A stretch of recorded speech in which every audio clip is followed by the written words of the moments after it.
Me and my friend Mike were hanging out during our Christmas holidays.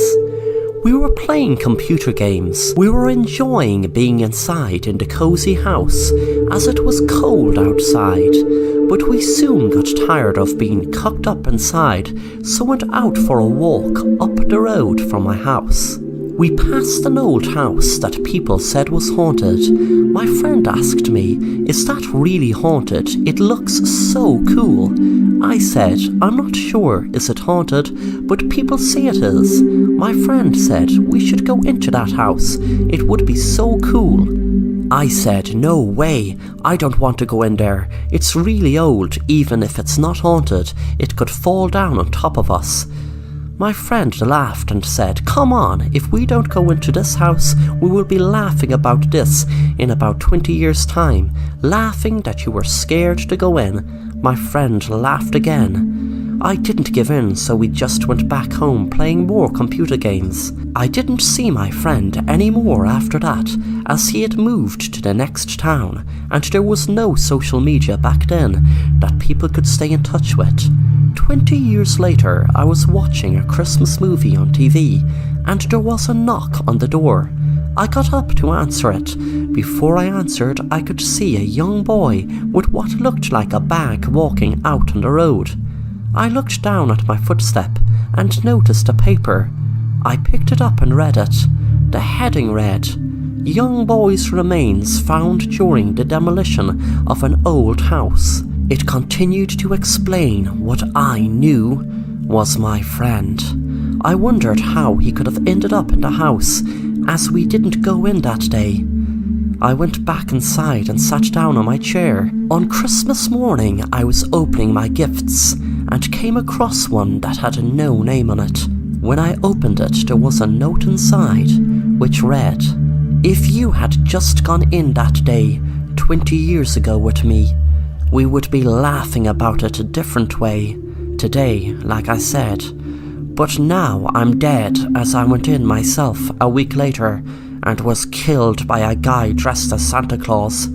Suddenly I jumped as my doorbell rang. I wondered who it was, still in shock by getting a letter from my friend who was killed by a guy dressed as Santa Claus 20 years ago.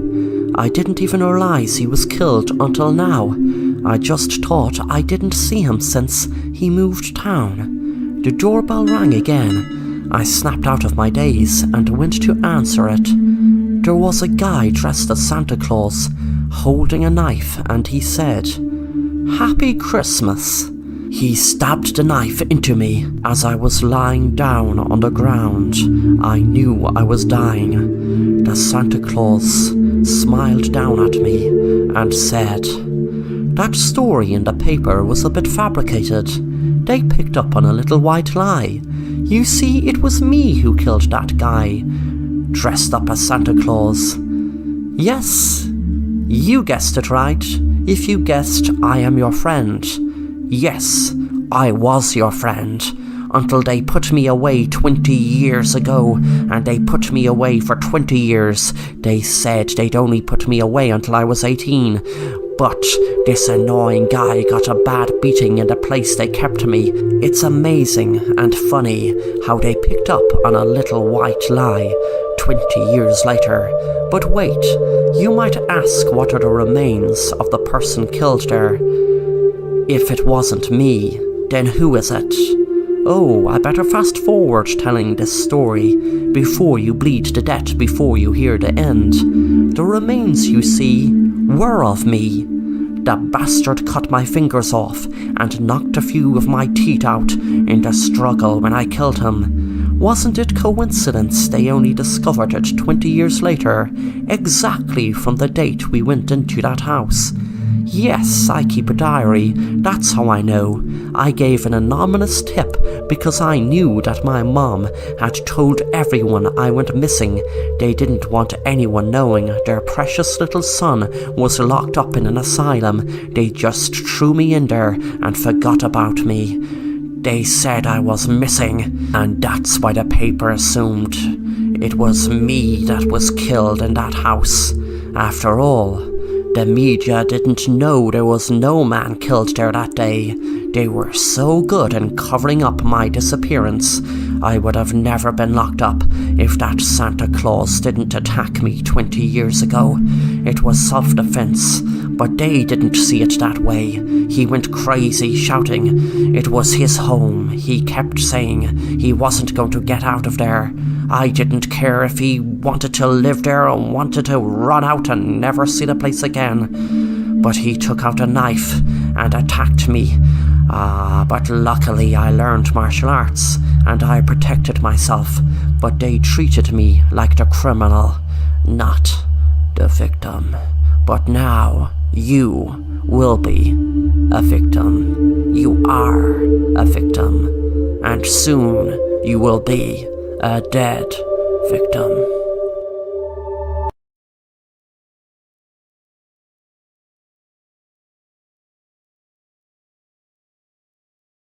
Two weeks later, I was in a hospital and was shocked I was alive. A man was standing next to me and spoke. "Jake, I am your psychologist. I need to tell you something. For years and years I have been your psychologist, and I must say you're my most interesting patient. You suffer from something called a dissociative disorder and have a split personality. You often spoke about a friend called Mike growing up to your mom and me. But Jake, I can confirm you never had a friend by the name of Mike. Jake, this might be very hard for you to take in, but even though I have told you for years you had no friend called Mike, it was just like you forgot I told you a few minutes later. It was like you buried any memory of me or anyone telling you Mike wasn't real.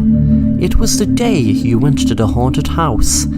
I got my first proof, and I'm sorry, Jake, but that is what had you committed to an asylum. It wasn't Mike who was in the asylum, Jake. It was you. The hidden cameras around your house took footage of you playing a computer game, talking to Mike, who wasn't there. And he was never there, Jake, because Mike didn't exist, except inside your own head.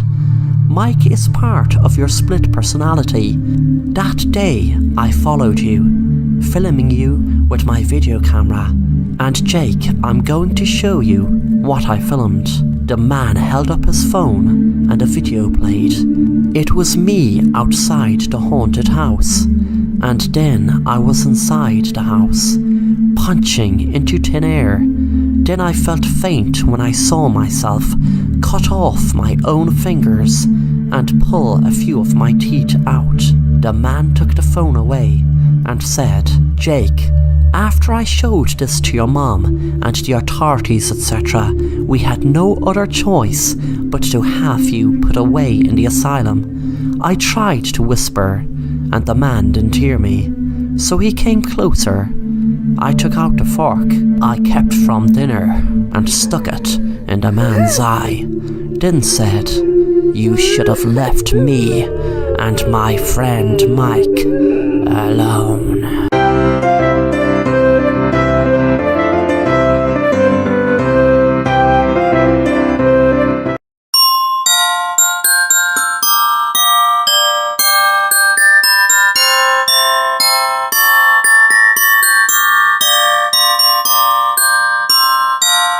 My family were very poor, and this year has been the worst year ever. My dad was working long hours at a job that paid him next to nothing, and we still couldn't make ends meet. It was coming up to Thanksgiving, which meant there were lots of expense if we were to get a Thanksgiving dinner. It was just me and my sister and parents, but still there was Christmas coming up and we need money if we were to buy presents, etc. We say every year we won't get excited about Christmas, but when it comes to it, we always do. No matter how hard we had it, my dad always made sure Santa Claus would always come to us at Christmas time. We were just about to give up on Christmas time when my dad was offered an extraordinary deal. This man that looked like he was working for the government or was a secret agent approached my dad one day randomly outside the mall. The man said, "Hello sir, let me introduce myself as Mr. Change. I call myself Mr. Change because I make people's lives change. I can't say where or how I heard about your unfortunate circumstances, but the main thing is I did, and for that reason it makes you a very lucky man. The reason it makes you a very lucky man is because I can change your life totally. I can set you up in a high-paying job with holidays paid for 4 times during the year. The first year you will be exempt from paying any tax, and you will also be given a new luxury home and car. Please don't say anything or give me any answer until I finish what I am about to tell you. This is an experiment you may call that is given to people in need. That's people in situations like yours. You are working around the clock and see no signs of it, but I am giving you the opportunity to that all change. All you need to do is come to a secret location where you and your family will be blindfolded to and taken to enjoy a lovely Thanksgiving meal. We will have top chefs preparing the meal. After the meal, you will be automatically given the opportunity of a lifetime. Your luxury car will be outside your door when you arrive home, and there will be directions put in the GPS to your new luxury home, which will still be in your same neighborhood. You will be able to start your new job next week, and to top it off, we will be putting $100,000 into your bank account to set you up. You will have another task at Christmas time, where you will have to cook the Christmas dinner this time. You will be given the ingredients, and all you have to do is be the chef. When you have the dinner cooked and eaten, you will be able to enjoy your life of luxury with no more things to do. You will have no more tasks, but if you don't finish the task of cooking the meal, then I am afraid everything will be taken from you, and you will be back to the way you are right now. On Thanksgiving, we were all put into a car and blindfolded. It all seemed really weird and like something out of a thriller movie, but my dad told me that it will be all worth it, that our lives will change completely for the best. When we arrived and were in the secret location, we all ate the most beautiful tasty dinner. It wasn't turkey, but it tasted beautiful. From Thanksgiving to Christmas, we were living the high life my dad enjoyed, driving around in a sports car, and my mom loved shopping for dresses and getting the best makeup artists to get her ready for big nights out my dad and her used to go to. They usually loved going to fancy restaurants. When it came to Christmas Day, the same man was in our house. He looked at my dad and said, "Well done, sir, you are doing great. You have just one more task to do, and then this luxurious life is all yours. This is a pass-it-on experiment, but you're not to tell a living soul about what it is. Otherwise, you will have everything stripped away. The next task and last task is the same as what the other lucky people did before ye. They are now living the most luxurious lifestyle you can imagine. All you need to do is pick a family member, your son, your daughter, or your wife, and kill whoever you choose with this gun. Then cook them, and whoever is alive out of the 3, then eat the body. That's what the other family did, and they never looked back. Me and my dad and mom and sister all froze and thought he was kidding, but after a while we knew he wasn't. My dad took the gun and held it up to my mom and pulled the trigger. We are now rich, but I'd rather be pinless than my mom of being killed.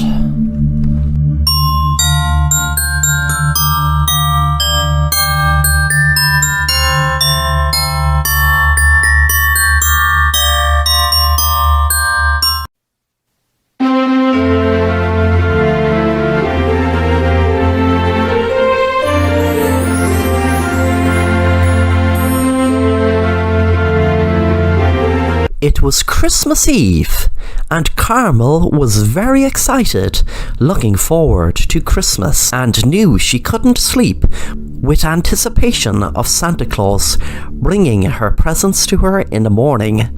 Herself and her mom and dad were leaving a glass of milk and a carrot out for Santa and his reindeers, what they did every Christmas Eve. Then it was time for her to go to bed, her mom and dad told her. As she went to bed, she found it hard to get to sleep with excitement. She heard a noise from downstairs, and being so excited, hoping to catch a glimpse of Santa Claus, she went downstairs. And to her surprise, she saw a man at the kitchen table. She turned back slowly and crept up the stairs and went into her parents' room, nudging her mom awake. Carmel said, "Mommy, Mommy, Santa Claus is downstairs." Her mom said, "That's great, sweetie, now go back to sleep, or he might get mad and not leave your presents." Suddenly, Carmel's mom heard a noise from downstairs, so she went down to investigate. Her heart pounded in her chest when she saw a black figure in her kitchen running out of the door with their turkey. Carmel couldn't understand why her mom was so afraid. The figure Carmel thought to be Santa was a thief who broke into their house on Christmas Eve.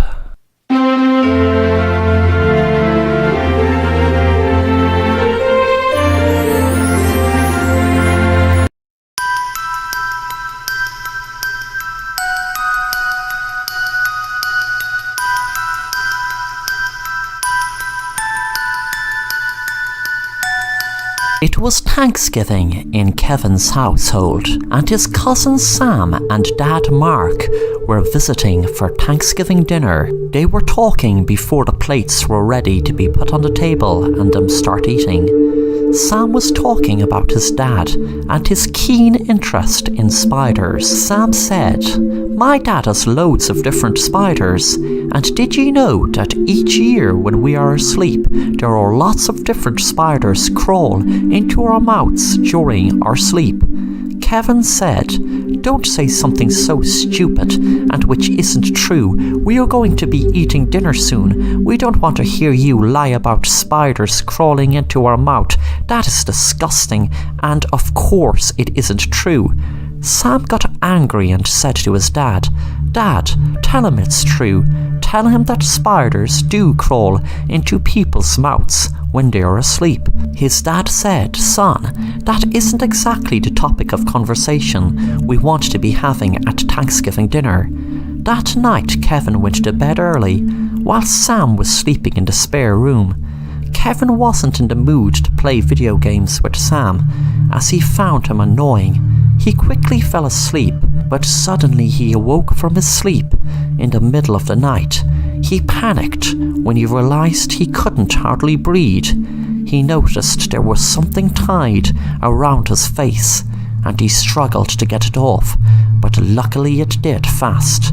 But when it did, he froze in horror when spiders crawled out of his mouth. Sam was looking in from the door because he couldn't miss the prank he pulled on him, but suddenly he felt kind of sick. Within minutes he dropped to the ground after being bitten by a poisonous spider while putting them in Kevin's mouth. Kevin suddenly felt sick also, and they both died from spider poisoning from spiders Sam had stolen from his dad's bedroom, not knowing that one of them was a poisonous spider. Thanks for watching The Assassin Rapper, and if you enjoy the content, then make sure to subscribe and hit the bell to be notified of new content.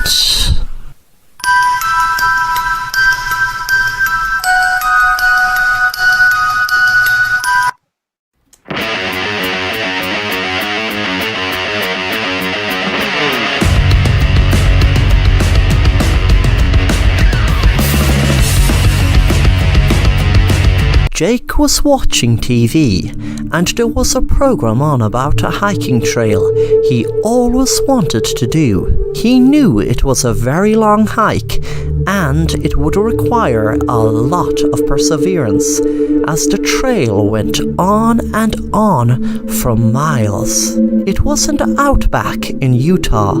He didn't want anyone to go with him on the hike, as he was looking for something to take his mind off his very stressful job as being a lawyer. Jake just wanted to relax for 2 weeks on the hike into the outback of Utah. On the day of his hike, he figured he would need snow gear, as the weather was so cold. Sure enough, when he was on his way, it began to snow. He picked the wrong time of the year, he told himself, but he proceeded to go through the trail. He was using his phone as a compass, but it didn't seem to help him much. He seemed to be getting nowhere. There was a huge snow blizzard arrived, and he tried to trek through the snow and find shelter. Eventually, he luckily came across a cave. He rested, hoping that he would get the energy to move out of this rut that he found himself in, trapped inside a cave in the middle of a wretched snow blizzard. He felt himself getting more and more disorientated. He felt like he could not even move with the numbing cold. He could feel the sting of the ice on his skin, and he felt he was going to die. But that survival instinct crept up in him and told him what he had to do. What he had to do to survive. He hoped the blizzard would pass, but unfortunately it went on for days and days. He had no problem with water, but he knew that if he didn't eat anything soon, he would eventually die. He was thankful of the snow he used for drinking water. He felt weak and looked down at his pants, knowing there would be a lot of meat on his leg. He knew what he had to do to survive, so he took a large knife from his bag and proceeded to cut parts of his leg off to eat. He died faster than he would have if he starved, as he bled to death in the freezing snow.